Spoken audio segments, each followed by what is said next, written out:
Friends, it's Liz here. Thank you for joining me today. So this will be the tutorial or process video on how I made this little booklet that I shared in a previous video. If you want to see the full flip through of it, I will link that video below.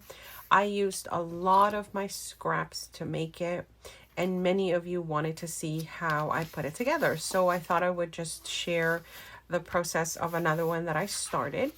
Now, as you can see, I'm using a hanging file folder, a piece of that. I ended up having some leftover from another project, and of course, I wanted to use it up and make something new. So this one works out to be about a 4x4 once I've folded all the little, kind of like flip outs and things like that. If you expand it all, it would be about a 16-inch, I guess, paper.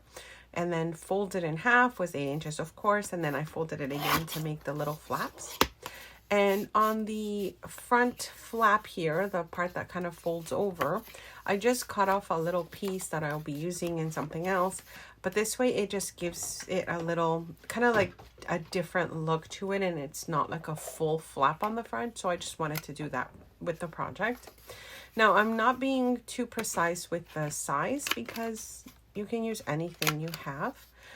Of course, it helps if it's a file folder because then, you can fold it in different ways. Or like this one, like the hanging file folder.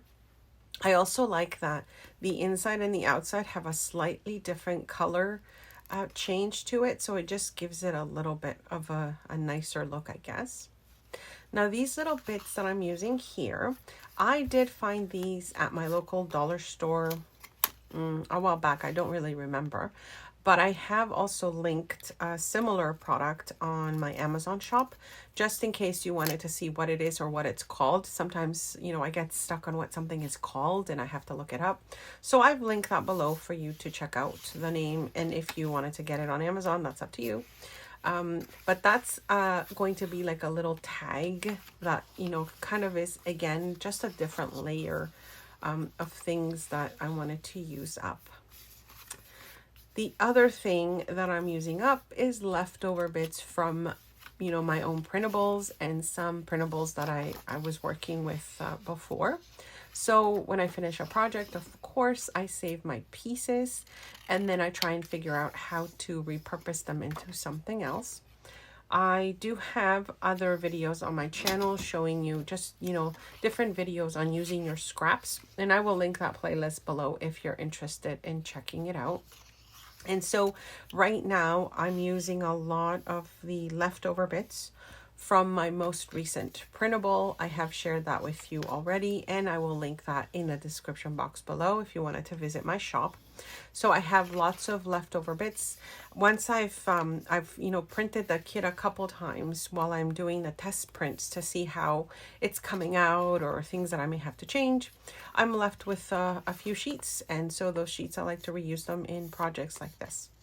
So of course, I have different types of bins for scraps. And this is what I do. And hopefully it's a tip that might help you if you're sort of the type of person that also, kind of gets a lot of scraps left over from your projects.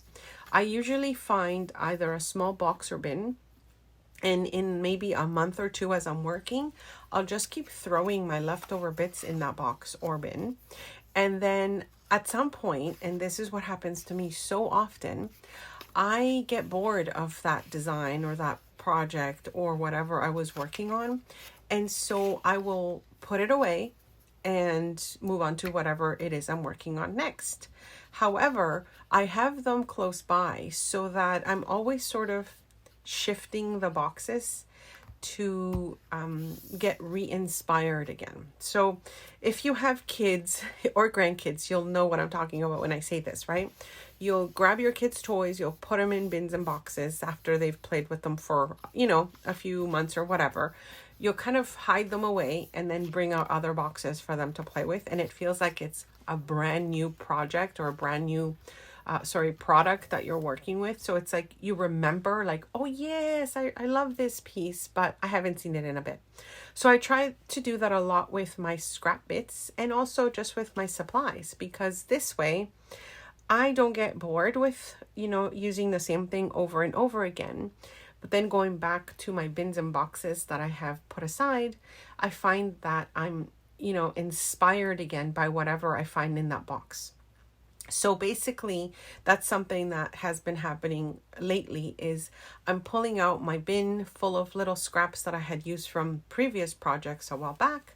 And then, of course, now I'm thinking how I'm going to be using them in a new project. And you can see I've got leftover bits from, this one was like a page that I had embossed and then used a die cut on. But I wanted to save the embossed pieces because I thought they still looked really nice. I had die cut out some numbers and the leftover, so I guess the negative of that die cut, I saved those also. And then again, they get repurposed. Just different things like that. And I think repurposing little bits is always fun. Now, having said that, I, for one, and leave a like or a comment if you know what I'm talking about, I, for one, find it very hard to not keep something. So, it could be the tiniest little piece. And sometimes I think, wait, that could just do something, if I'm collaging or adding a little something to a project. And so I end up having, like tiny little boxes of things and then medium-sized boxes of things. And of course, you get the idea. So it's just a matter of constantly going through my stash to get inspired again by the pieces that I'm using. And I think that that's always very helpful if you are a crafter. Maybe for those of you that don't have a lot of supplies, that's also probably going to be very helpful because you can keep, changing those around periodically. And I think that's always fun to do, to sort of rediscover your supplies again. And I think it's just so fun. Recently, I was moving some things again from one of our basement spaces into another area. And of course, there were some bins that I had put away from, moving things a while back, and then found some products again that I was so excited to find. And so I'll probably be sharing many more videos at some point with the new projects that I'm making with those pieces. So it's just really fun to gather your goodies and, use them for your various projects, but also, I guess, trying to figure out how much is too much. That's what I'm trying to get to at this point. So here I'm just going to be adding this little handmade sticker that I have. I did make these with my own printables again, and I have some left over on a sheet, and so of course I want to use them up. And so I thought I would quickly cover this little tag. I'll still be working on it. I'm not sure what else I'll add to it, but I thought I would just add that just to not leave a blank sort of white piece of paper facing the front there. Okay, so this is the next part. I repurpose packaging as much as I can, especially paper bags or this craft packaging that comes, all the time in our orders in the mail. And I save them, of course, and then I try to repurpose. So this one I thought, like in the last project, I would make it into like a flip down, sort of like a very interactive piece. And they're all a little different. This one, I'm making it a little different than I did the last one because I always just sort of want to do something slightly different than the one before. So my projects are not exactly the same when I make them. I am not the type of person that can make the same project over and over again. I'm not sure why, but as soon as I finish a project, because maybe I've worked on it for so long, then I find that once I'm done with that, I kind of try to move on to something different or to make it a little different. This being the case with this video. That's why it took a little long for me to show it to you, because I had to get kind of re-inspired to make the similar project again. Because once I'm done with it, I just, for some reason, I just want to put it aside and I don't want to do it again. So that kind of limits me as well with how quickly I can get something done. and how many items I can get done, because that has always been the case. I remember, starting like with my first journals that I made at the beginning of starting this channel. I, made one and then made another one somewhat similar. And then I found that I just didn't want to do that style anymore. And I just kept changing and changing. And I'm just so surprised that I still do it. I don't like to repeat the same project. Like, I can't mask make. I don't know why. I am not a good mask maker. And I really admire those of you that can do that, because I just can't. So maybe there's just something about that. Who knows, right? But that, again, brings me to the project that even though I'm using similar supplies and maybe some similar pieces from my last project, it's going to be a little bit different because I just can't replicate it. There's something that I just can't do. So anyways, I'm sure some of you will understand what I'm talking about, but that just happens to be how I work. Okay, so I'll just be attaching this to this side of my little flap. And then I'm thinking I'm just going to be adding more pockets to it, which is another thing that I like to do. And then maybe I'll do a little embellishing. We'll see how it turns out. I did want to say that I am also trying to keep my videos short. So I'm trying to keep them between 15 and 20 minutes. I personally, again, find that I'm better at watching shorter videos than longer videos. And so I'm trying to do that when I share these with you.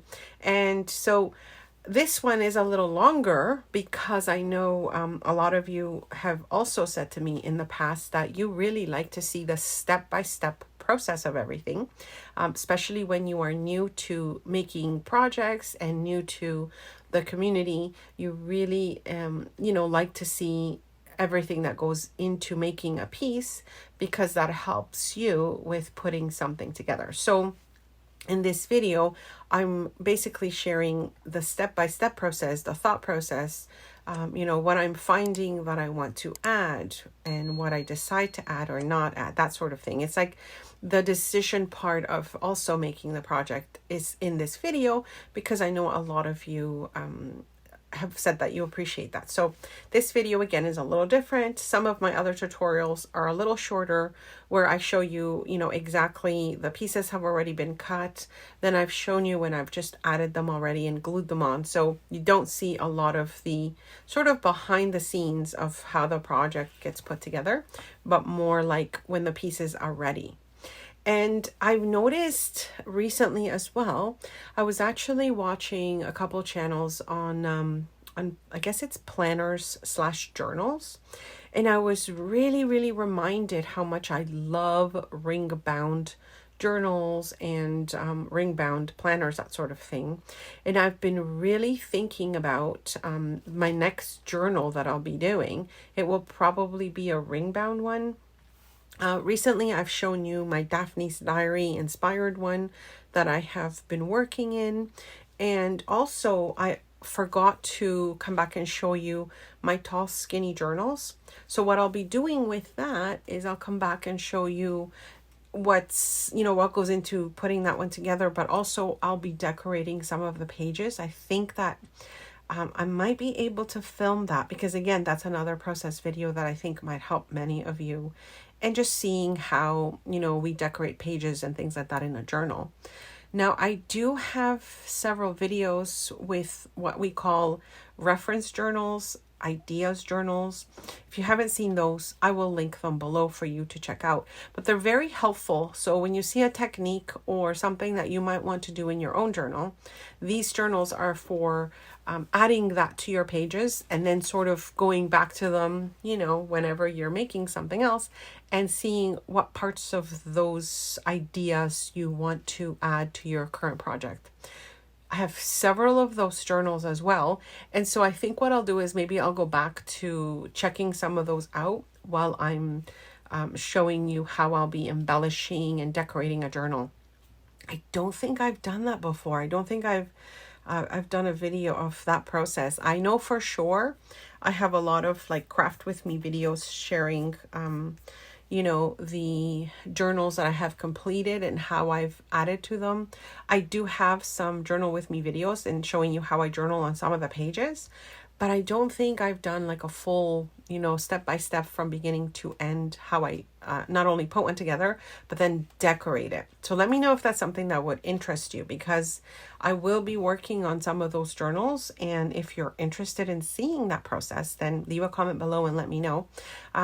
The reason I say leave a comment and let me know is because that really determines if I will be filming the video or not. Because sometimes even though I know a few of you might be interested, if it's only a few, I might not have the time then to film an entire process video, right?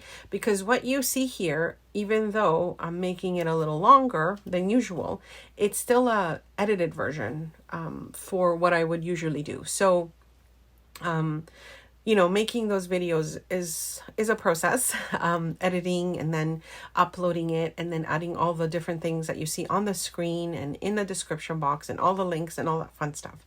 So if you are interested in seeing, again, back to that process of the journal, then let me know. And if there is a lot of interest, then I will film that video. If not, I'll still come back and show you what I've done and, you know, what the projects are that I worked on.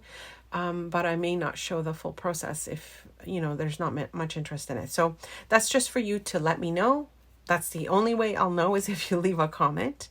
And then I'll get an idea of what you think of that. So back to the pocket here, I'm just adding leftover bits just to sort of decorate it. I don't know if you noticed, I did make a little pocket on the top flap. And then on this bottom one, I cut out those little holes there with that staple-less stapler. It's like a 3-in-1. And that was just to give it a, you know, some different kind of look to it. I just didn't want the plain paper. I think the holes just give it like a more kind of like a vintage look maybe. And I think it's always fun to add something to your paper to emboss it or to do something that just gives it a little something else. So far we've got the pocket on the inside here. I've got this washi tape that I received from that company called Grabby. If you haven't seen that video, I will link it below.